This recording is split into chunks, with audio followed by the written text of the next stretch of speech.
In this edition of Sightings, a frightening entity leaves a bloody trail. Sallie, stop it. On tape, it's a stunning paranormal event. She scares the living daylights out of me. Then, from America's UFO hotspot, evidence of an extraterrestrial invasion. We've seen an extraordinary increase in large-scale contact events. And this man's gift is haunted by the faces of death. I bring life to death through my artistic abilities.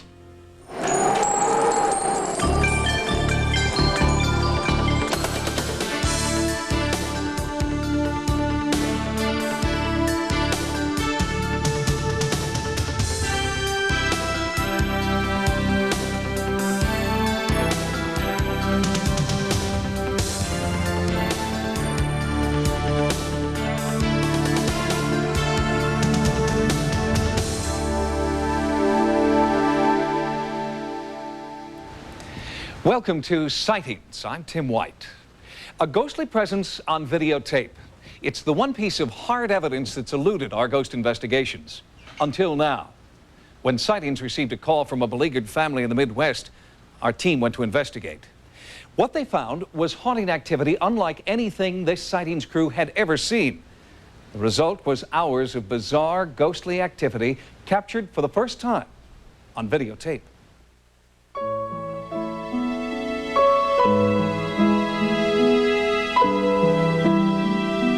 It's happening here, somewhere in America's heartland. The family has asked that we not say exactly where they live, but it's a town like any other where people work, raise a family, and are laid to rest. There, however, the similarity ends. We were told at least one soul here is not at rest, and that her spirit is trapped inside this house. Spirit, ghost, entity. It has many names, and many ways of making its presence known. The family here fears ridicule and persecution. They've asked us not to use their real names, so we'll refer to them as Pamela, Jeff, and their infant son, Donnie. The first signs of something out of the ordinary began when the young couple moved into this 128-year-old house in January of 1993.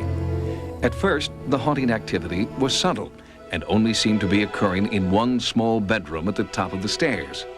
Pamela and Jeff had a weird, indefinable feeling that something wasn't quite right. Their usually docile dog started feeling it too. She would whimper and cry any time she came near that room. They now feel the persistent barking was a warning they did not heed. As these home videos show, after the birth of their son, Donnie, the bedroom was converted into a nursery.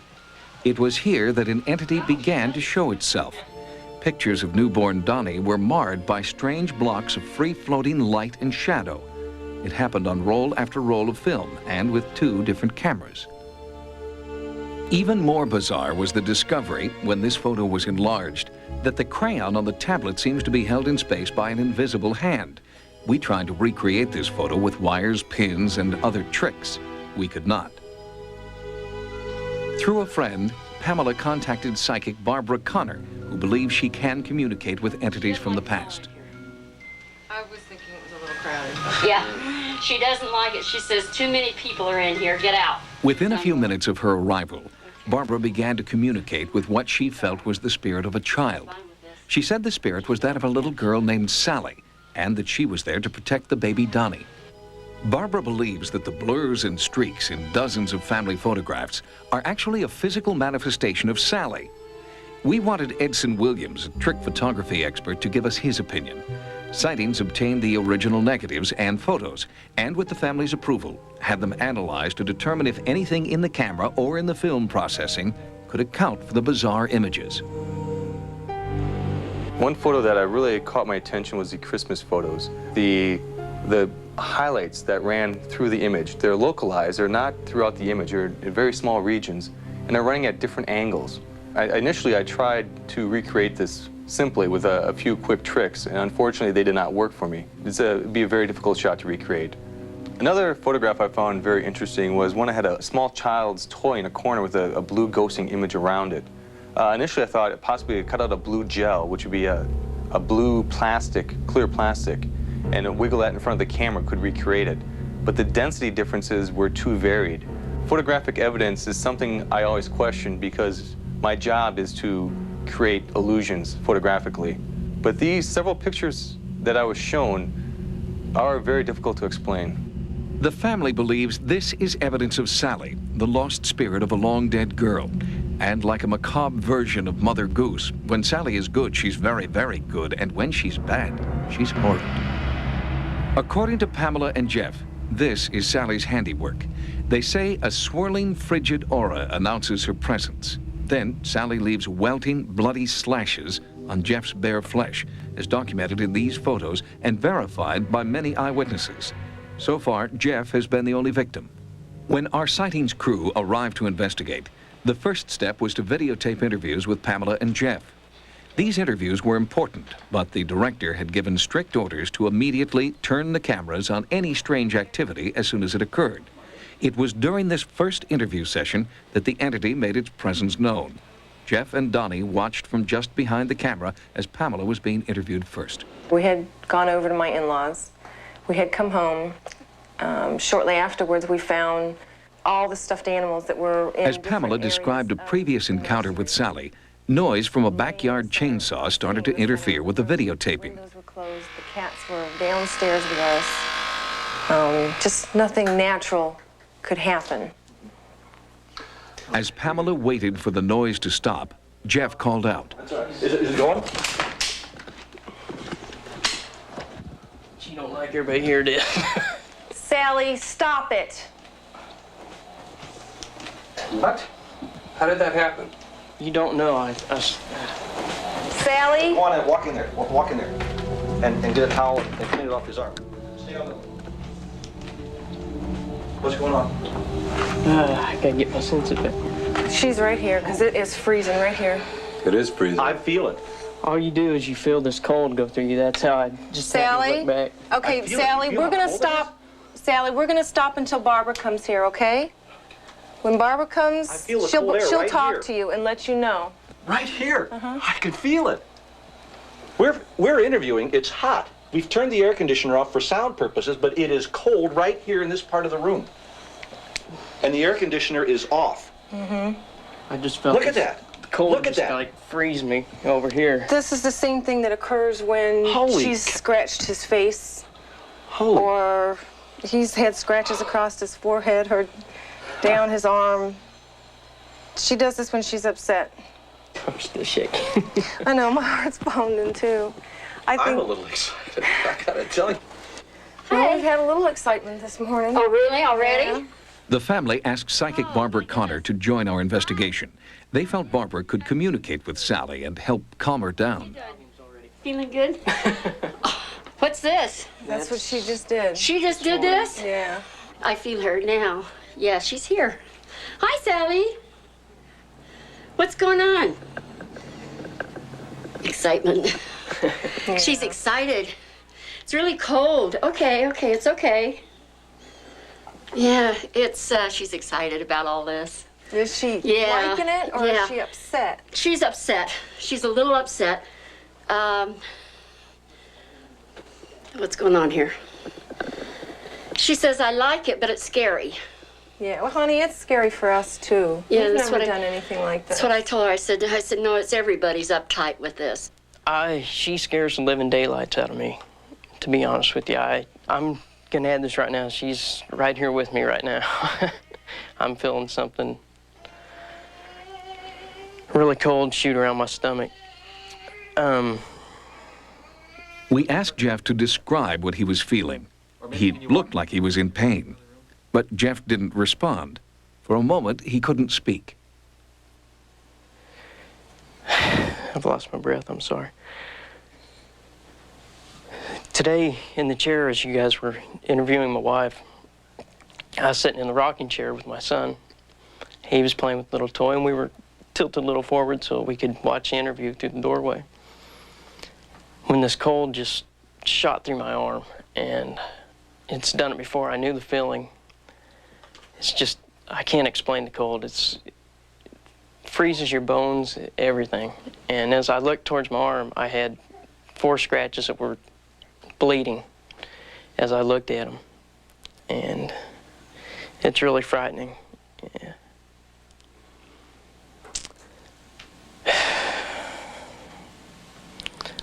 She's just went right through my midsection. Oh, my God, look. Look.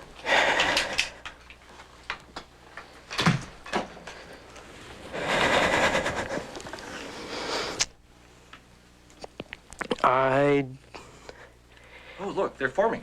Can't come up with an explanation why she does this. It's forming right there. She tends to do this to me because I upset her sometimes. And she wants to be noticed, I think, today. This family has asked to remain anonymous. What's happening inside their house is so bizarre, they don't want to become just another media event. When we return, our investigation continues. Coming up next on Sightings. And this is like the most profound thing I've ever seen in all parapsychology. This is fact, and you have it on tape.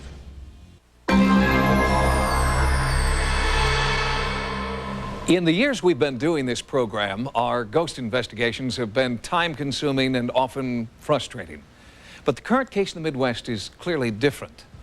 From day one, the crew was experiencing unexplainable haunting phenomena, and they were getting it on tape. It's a sensation like the air conditioning on your automobile. If you put your hand up right in front of the vent, you feel the air blowing. Real fresh. But if you move your hand away from the vent, it goes away. Oh. I think she's messing with you. It is swirling. Our Sightings director is Greg Cook. He was excited about the presence of strange cold spots that would come and go without warning or reason. It is so cold right here. Oh, it's just electrical charge we're talking about. Did you feel it? Did you feel it? Yeah, it's like a mild electrical shock. Yeah. Right there. Oh, my God. Can you feel it? Yeah. Oh, Jesus. Electrical shock. Right here. That is unbelievable. Paranormal investigator Howard Heim brought in instruments that could measure the cold and magnetic energy everyone in the house was feeling. Howard Heim has documented over 100 reported hauntings throughout the world. Strangely enough, as soon as he arrived, our video camera began to malfunction. There was breakup, usually a sign that there's been some kind of electrical interference.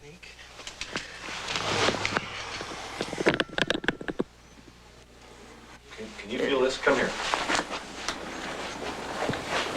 No, I cannot. As soon as you came over, it went this way. You can feel it? Well, let's take a few minutes. So it's 77.7 degrees Fahrenheit in here. This dropped a point. It did instantly drop point from 0.7 to 0.6. Now wait right there. It just dropped another point. It's dropping again. 0.4. Dropped again. It's 0.3 now. And and it dropped a point again. It's now 0.2. It keeps getting cooler in this room. It's like a narrow shaft of cool air. Mm-hmm. It is. And my hand is, I can feel it coming down, but his hand's on top of mine. And if you put yours underneath, you should be able to feel it as well, even though... I actually feel it slightly cooler. Feel that? Yeah. Blowing around? Yeah. I actually feel like a small circumference about 4 inches in diameter coming straight down. And our hands are blocking the airflow. That was interesting. It was almost like a narrow thing hitting the back of my hand. The instruments picked up both an increase in electromagnetism and a measurable decrease in room temperature. But no instrument could explain what happened just a few minutes later in the kitchen.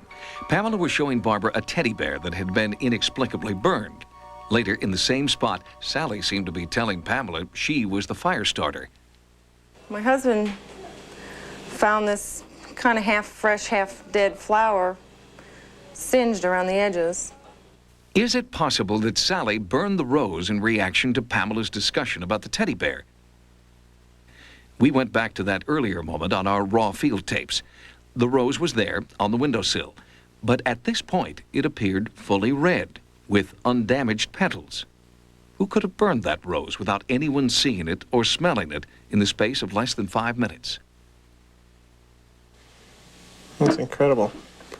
The interior leaves are burnt around the edges with no damage to the overlapping leaves, as if they were individually burned and then assembled.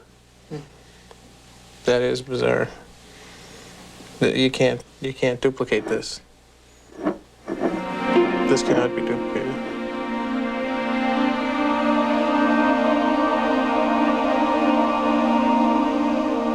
Well, let's go see, show me where she lives, so to speak here, and This used to be his cradle, but we've put it in here as like a gathering for her toys, things that she's allowed to play with and not get into trouble for. In the bedroom that had been the source of so much haunting activity, electromagnetic field readings were normal at first. Then Pamela felt that Sallie had arrived. Oh, man. Yeah. Right here. The magnetometer needle jumped. look at it. We're 2.5, now we're at 3. I can actually feel it between my fingers. It's very light, but it is noticeable. And still During our investigation, everyone who entered the house felt an eerie, ghostly presence. But only Jeff claims to have actually seen a manifestation of Sallie. I walked over to the kitchen cabinet, opened the cabinet and got out a glass, poured my orange juice. Started to take a drink, and as I turned around, there was a little girl standing not more than 3 foot away from me, just as plain as you are to me now. Just standing there with this plain look on her face, just looking at me like she was curious about me too. And I can't explain the feeling I got. I dropped the glass shattered, and as I dropped the glass, she was gone just as quick as she was there. It was just gone.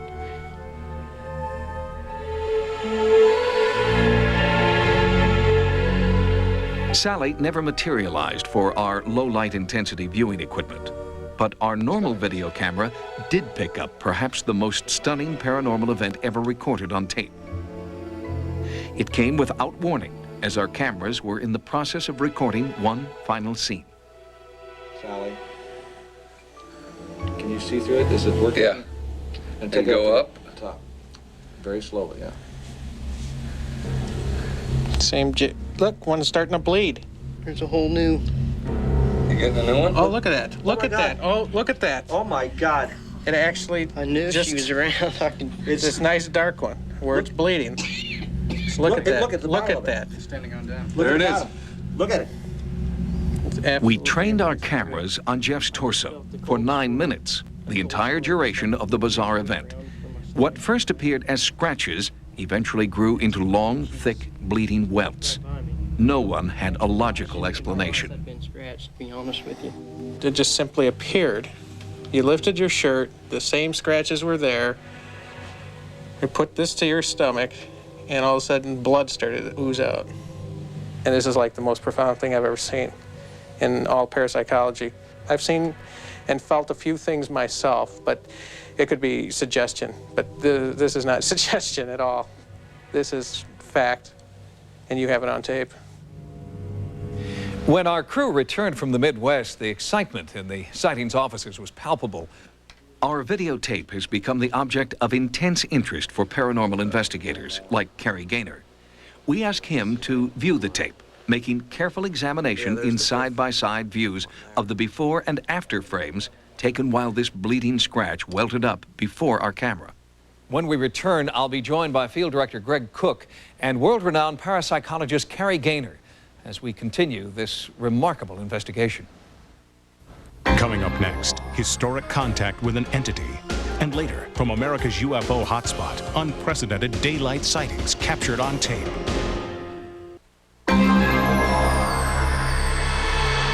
Joining me now is Sightings Director Greg Cook. Greg supervised the crew on site during our investigation. Greg, you've earned your stripes in the news business for a long time. You've worked for 60 Minutes and elsewhere. Has anything like this ever happened before? Never, Tim.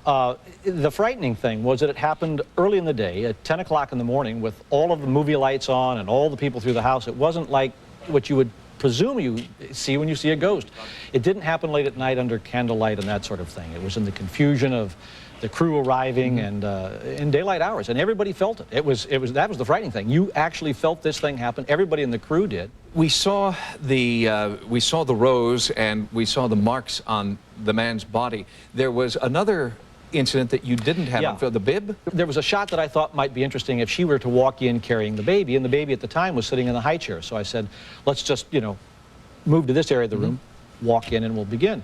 She took off the baby's bib, took 10 steps to the left and walked back in again and went to put the bib on, it would not attach. The plastic cap beneath the bib had burned in the 20 seconds it took for her to walk away from the bib. I immediately smelled it and could smell a sense of charcoal and burning, but the plastic had melted, but there was no fire damage to top or bottom of that piece of plastic.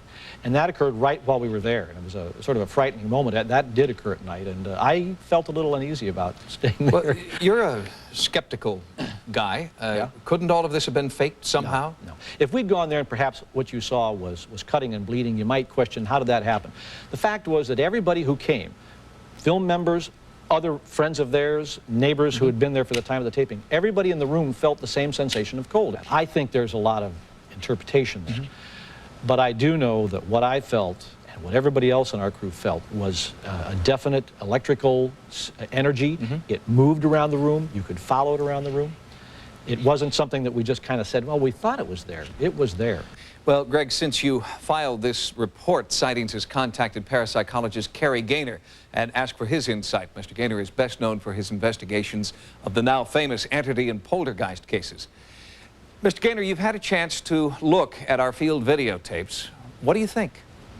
Well, I think it's very exciting. The nice thing for me as a researcher is that the cameraman held the camera on the blood spot from the moment it started to the moment the welts appeared. He never cut away. So we have about 8 or 9 minutes of raw footage, which I've examined, and it's very interesting. It's very exciting.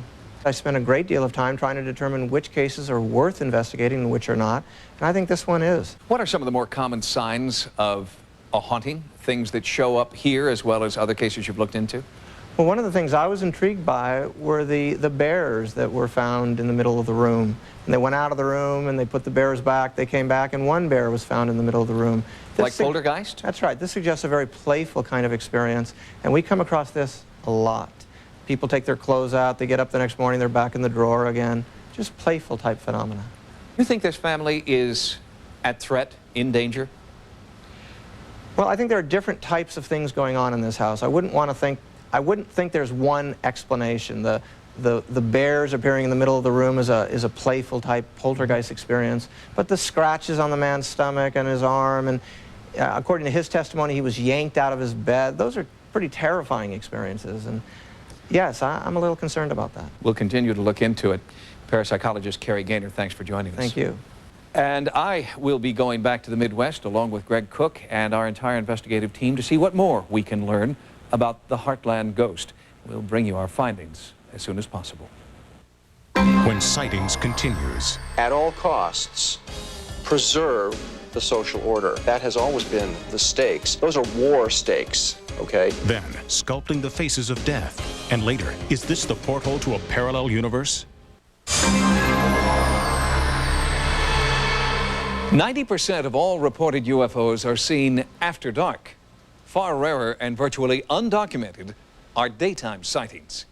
But now a rash of daylight UFO sightings is being meticulously documented in one of the world's most famous UFO hotspots, Gulf Breeze, Florida.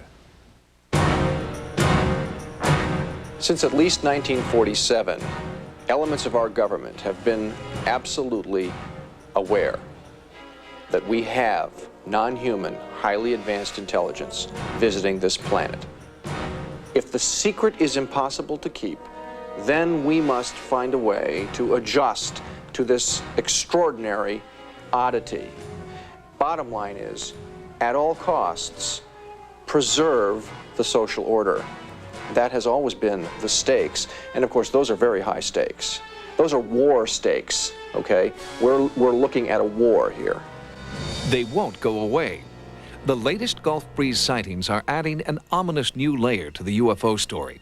Sightings has obtained exclusive photographs and videotapes of mysterious craft flying in broad daylight. This new evidence is among the most significant UFO footage ever recorded. The photo and video evidence that we've recently seen from Gulf Breeze is far more important than all the previous UFO photo and video evidence combined. It used to be just another resort town in southern Florida, but Gulf Breeze has changed. Vacationing families drawn to the area's tropical waters and white sand beaches aren't the only visitors in the area. For nearly a decade, the name Gulf Breeze has become synonymous with UFOs. It's been going on almost continuously since 1987. It is not a flash-in-the-pan situation. The clusters of sightings over Gulf Breeze are taking on a new look. Rare daylight events have UFO researchers scrambling for an explanation. We now are going through a series, it seems, of daylight sightings, and the nighttime sightings have almost completely diminished. 90% of all reported or recorded UFO sightings occur at night. Only 10% are seen during daytime hours and are rarely captured on tape or film. Along with the increase in daylight sightings has been an increase in the number of eyewitness reports. The people in the community who have said that they've seen UFOs are people like doctors and lawyers and real estate people, and it's just not a bunch of lunatics running around saying that they saw lights in the sky. It's very different. This is not a movie. It is actual footage of a UFO seen over Gulf Breeze in broad daylight. The daylight sightings that we've had of the last year have all been authenticated. The photographs, the videos, the witnesses have all proved positive. Here in Gulf Breeze, there's so many sightings and there's so much going on. Either you have to go on with your life or you let it just drive you crazy. And so I've just chose to go on with my life. On November 28, 1993, Ed Walters, a successful local contractor, saw bright flashes of light in the afternoon sky. He grabbed his home video camera and drove toward the lights. I actually drove down to the public beach, got out of my truck and calmly walked out onto the beach, hoping that I might see these bright flashes once again. Walking along here towards the west. Continued to scan around, look around, panning around here. 360, there's the sand dunes, that's the north. Oh, jeez, goodness gracious. Over those dunes right there. It appeared and flew in from the north, hovered out over the beach, over the shoreline, and I dashed over to towards the sand dunes and dropped to my knees and started filming it. This is what Ed Walters captured on videotape. The shaded, disc-shaped object appears to hover overhead, then abruptly disappears. There she is, right there. Oh my God, just hovering right there. Oh, Jesus, wouldn't you know it? Jeff Sainio is a video analyst with MUFON, the Mutual UFO Network. Recognized worldwide as an expert in his field, Sainio believes Walters' tape is authentic. Notice particularly when he sees the object, how the oscilloscope shows that the camera was indeed bounced around. Goodness gracious. You'll see a lot of video disturbance there, which is typical of a raw video of a camera that's been bounced around. That eliminates editing as a possibility for creating this thing. There she is, right there. Ed Walters is no stranger to UFO documentation. He snapped the first Gulf Breeze UFO photograph in 1987. He also took this picture, which he believes is a near miss between a UFO and a fighter jet. And the jet was continuing on and passed right, looked to me like it was headed right at the UFO. Ed Walters has come under fire from skeptics who do not believe that one man could have seen and documented so many significant UFO events. But Walters is not bothered by charges that he is a sophisticated hoaxer. There are some people who just absolutely will not consider the evidence. They will kill the messenger. Judge me if you will, but the fact is I videotaped and saw a UFO. With enough time, money, luck, and skill, anything can be faked. But unless Ed Walters has Steven Spielberg as a brother-in-law to fake this video, 2 different types of photographs, would be extremely difficult for an ordinary man to fake. Walters isn't the only one to document a daytime sighting. This footage was shot by a Gulf Breeze resident who chooses to remain anonymous. He gave the tape and his story to local reporter Bland Pugh. The UFO, as he observed it, came out of the southeast. It moved over his head at an incredibly fast speed and disappeared out to the northwest. This particular sighting in itself was a landmark sighting in that it actually showed the UFO disappearing or leaving, as it were. See it coming in here, it's very indistinct, appears to be moving relatively slowly. So here's a slowdown of the same video, object hovering there motionless, and zips off instantaneously, barely make it out as it zips off to the right. The object was about 3 miles away on the left side, got up to about 2 miles away on the right side, was doing about 4,000 miles an hour. Still another documented sighting comes from an eyewitness known only as Philip. The flight pattern is similar to that on the other videotapes, and so is the shape of the craft. The various videos corroborate each other. They corroborate previous witness testimony. And so it all, the pieces of the puzzle all fit together. Military bases in the area may have information about what is flying above southern Florida. But every attempt to obtain comment from the military is not only denied, it is ignored. It could be that the military is tied into this. I'm not accusing, nor am I saying they are covering up. I'm just saying that they've just kept their mouth shut. I do believe there is a growing pattern of contact which suggests that we are getting closer to actually meeting the neighbors. Gulf Breeze is part of that pattern. We will be back with more sightings in just a moment. Next on Sightings. The recomposer of the decomposed. And that's not a bad title. He does recompose people. It comes right from my soul. Forensic scientists go to great lengths to try and identify the skeletal remains of anonymous victims in our nation's morgues. One technique involves taking an unidentified skull and building a face on top of it with clay. The clay is applied according to scientific measurements based on anatomy. But one of the most successful forensic sculptors doesn't rely on science alone. Nobody should be dead without a name. I mean, that to me is a disgrace to a society that does nothing about getting these people identified. These are the faces of death, brought to life by sculptor Frank Bender. I bring life to death through my artistic abilities. The artist takes anonymous, numbered remains and gives them a human face. But Bender says he does more than recreate flesh. He tries to capture their souls so they can reach out to a long-lost loved one. It was almost like a spiritual thing. When you looked at her, I mean, the face just appeared. He starts with a nameless, faceless skull. In his mind's eye, a picture starts to form. Using an artist's intuition, a detective's hunch, and some say a psychic gift, Bender creates a person out of clay and paint. He calls himself the recomposer of the decomposed. And that's not a bad title, really. He does recompose people. Frank Bender has given Sightings a rare opportunity to observe him at work in his studio. He's trying to help police identify the killer of a 5-year-old boy found dead near a vacant lot in Philadelphia. The key to this investigation is actually finding out who the child is. And this is where Frank comes in. Frank Bender's bizarre forensic career began in a morgue in 1976. He was a struggling artist looking to study anatomy. In a moment that changed his life forever, Bender was strangely drawn to one badly decomposed Jane Doe. We really didn't have any idea what she looked like, and we didn't have a very good clue into who she really was. I had said to the technician, well, I know what she looks like.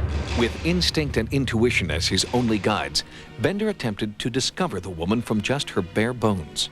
It comes right from my soul, right from my heart. It's not, to me, just an identification thing. Not just eyes, nose, and mouth, but a personality.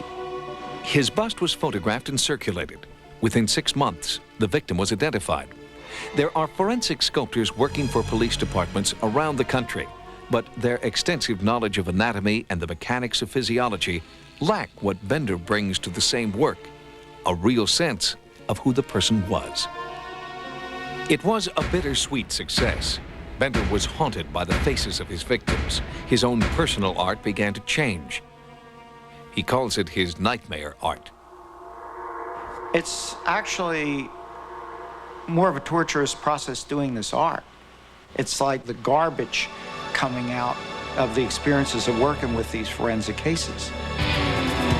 After Bender's initial success, skeptical officials in Philadelphia started to sit up and take notice. His success rate in identifying victims eventually reached 85%. Interpol and the FBI asked for his help. In one case, he was asked to age John List, a man who had killed his entire family and had been on the run for 23 years. In a sense, I sort of become the fugitive, feeling what he felt and trying to imagine what it would be like living this lifestyle that he lived. Bender's bust of an aging John List was broadcast nationwide. List was captured 11 days later. Bender believes that finding the soul within his subjects is the key to his unprecedented success. And in 1990, one soul called out to him more clearly than the rest. Rosella Atkinson had disappeared without a trace. No one found her for 3 years. It's like you're living on the edge, wondering, you know, where is she?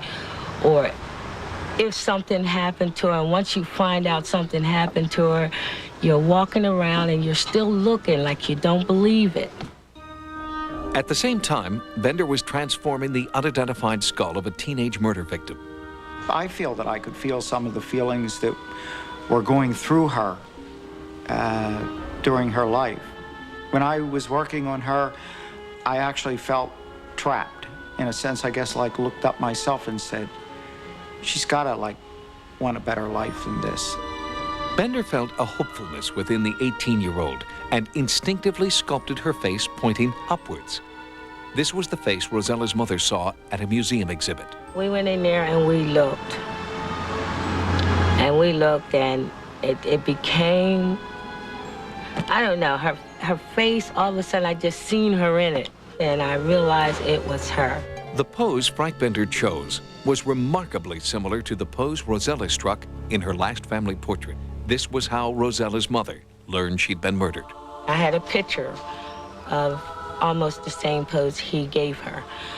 It would have to be something spiritual to do that. I mean, people can't just come up with something like that. You gotta be gifted. I mean, spiritually gifted. Thank you so much. You're welcome. Thank you so much. You're welcome. Continue doing your work. I will.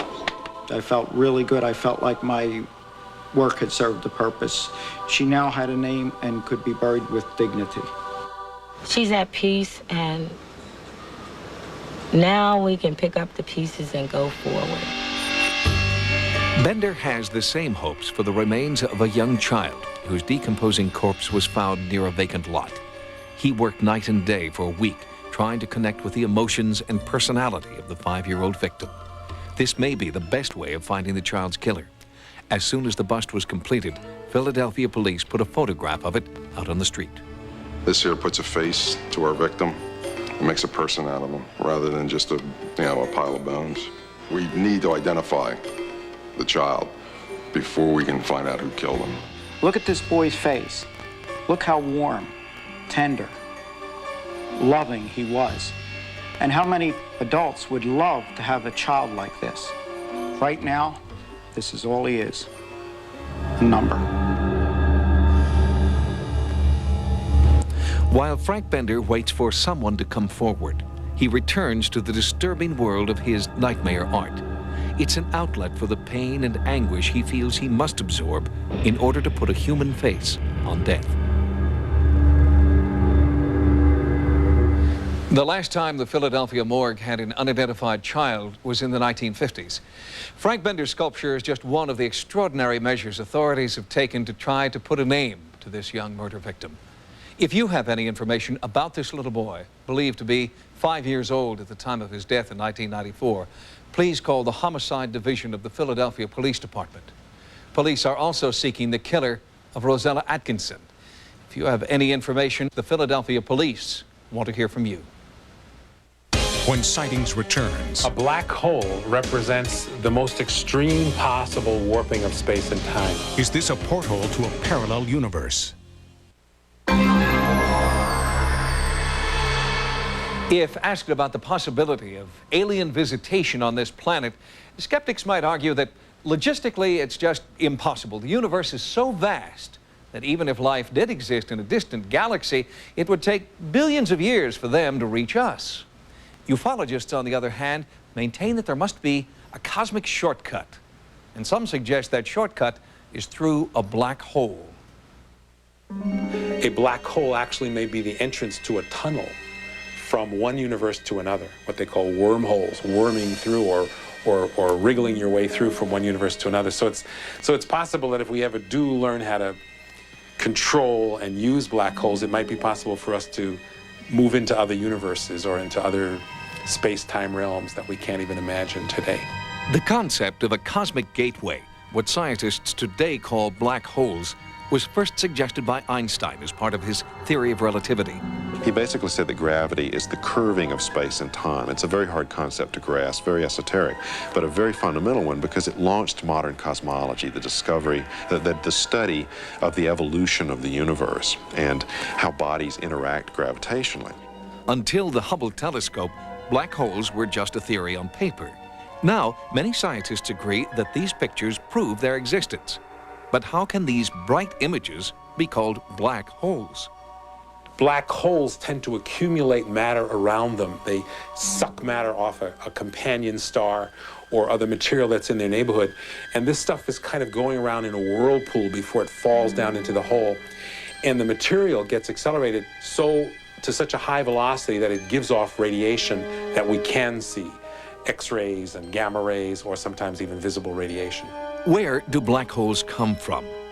A general theory suggests that a collapsing star can become so compressed it virtually punches a hole in the universe. If this is true, then not only is matter compressed, but so is time. A black hole represents the most extreme possible warping of space and time. So the measurement or the observation of time inside and outside the hole are radically different. A person falling into the hole would experience maybe 10 minutes going by, while somebody on the outside would see thousands of years or, in effect, an eternity go by while watching the other person fall in. Any spacecraft entering a black hole today would be ripped apart atom by atom. But if we can find a way in, it may open the door to time travel or even a parallel galaxy. We may be starting to see ways of traveling in time or in space that are impossible now. A black hole really tests the limits of our current understanding about the nature of space and time in the cosmos. The black hole captured by the Hubble telescope is in a distant galaxy called M87. M87 is 50 million light years from Earth. Traveling there in one of our spacecraft would be the equivalent of simply circling the globe 392 billion times. If you've had a paranormal experience, call the Sightings hotline at 1-900-933-SIGHT. That's 1-900-933-7444. Each call 65 cents a minute. Average call lasts 3 minutes. Sightings is also online. Our email address is sightings@aol.com. Next week on Sightings, Tim White encounters the Heartland Ghost. Oh, man. That's weird. Oh, well, now that's very interesting. Would it be okay if I sit down? Then, these women share a terrifying memory of alien abduction and schoolmates saved from certain death by life-saving angels. Absolutely no way that we could have made it through that without some kind of help. Until next time, remember, no mystery is closed to an open mind. For Sightings, I'm Tim White. Next on Sci-Fi, Dark Shadows. Tonight, on the next episode of Sci-Fi's Farscape. I think Stark's mask might have shot us sometime into the past. If we change anything here, the future might not happen as it's meant to. Code is bloodthirsty and almost impossible to control.